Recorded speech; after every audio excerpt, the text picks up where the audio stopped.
When we lived in Victoria, we used to love to go blueberry picking. We did. There is a really cool place In the Otways where they have like, I think they're even organic blueberries, and there was hardly ever anyone there, and they were the best blueberries we've ever had. And we would freeze them. So we would pick heaps of them and we would pop them in the freezer, but we would also make this blueberry sauce. Yeah. So, you need blueberries to start with. 2 cups, fresh, frozen, whatever you had. We actually got these at the fruit shop yesterday. The blueberries have been really cheap here at the moment, so they had these out. I think it must be the end of some sort of season or something, so we're going to pop those into our saucepan. Okay, so we've got our blueberries in here as well as some water, and we're going to add some lemon juice, and then we're going to add a little bit of sweetener. We like Sucrin-1. It's a combination of stevia and erythritol, and we find it's the best kind of as far as flavour. And doesn't give us an aftertaste, so we really like it. So the full recipe will be linked in the description below if you want to see all the measurements and all the steps, but basically we've just got our blueberries, water, lemon juice and sweetener in here, and we're going to cook this down until the blueberries kind of break down. So it takes about 8 minutes, I think, for it to cook down, and you just want it on kind of a low simmer, just kind of boiling away, and you'll see that the blueberries will start to break down. Yeah. So we'll just let that cook away while that happens.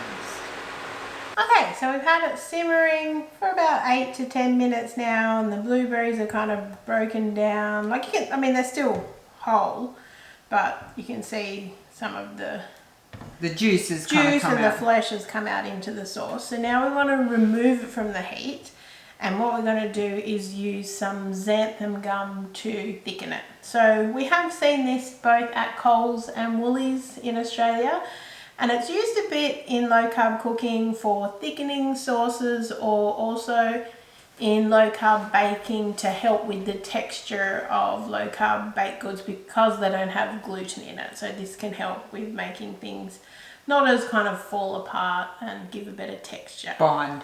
Yeah, but you do need to be careful if you're using it to kind of thicken sauces, because it can go slimy if you use too much. So we're just going to use a tiny bit, so 1/8 of a teaspoon. And what we're going to do is just like sprinkle it in really lightly on the surface of the kind of blueberry liquid, and then mix it in as we go to try and avoid kind of getting any lumps. But you can see it's like a really fine powder.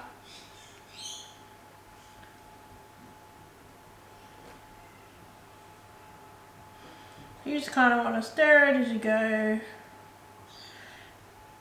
And it will also kind of thicken more as it cools as well. But you want it to go in hot, but not on the heat. Is that right? Yeah. So you remove it from the heat first. I'll just put the rest of it in. But it's not like using corn flour where you would mix that with cold water first and then add it in. And also, you do really want to be careful of not using too much, because it will go a little bit kind of gloopy. And it's hard to bring something back from that. You can't really just add more liquid because it's gone. But you can see how it's kind of really... You can see it's thickened already, yeah. I mean, it's very hot at the moment, so as it cools, it will definitely get thicker.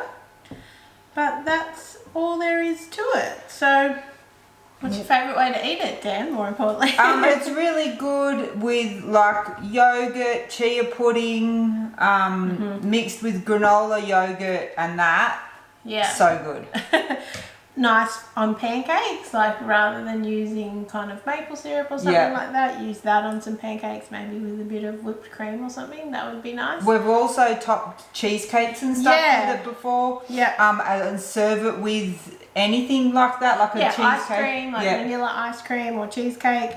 Also, we have a recipe on our blog for like a custard tart, which uses this on the top of it. And we made it for our Christmas day last year with my family, and everybody absolutely loved it. So that's a good way of using it too. So it probably keeps in the fridge for up to a week, but if we have leftover, we have frozen it before, and then, you know, in a couple of weeks, if we were having pancakes or whatever, you can just grab it out and defrost it, and it works fine as well. If you've liked this video, guys, give it a thumbs up. Make sure you tell us in the comments how you like to use blueberry sauce, because I'm always looking for new suggestions. I definitely think the yogurt and granola is like a really yummy, you know, feels like a treat when you go. Yeah, because it's a nice way to sweeten the yogurt without buying sweetened yogurt. Yeah, that's true.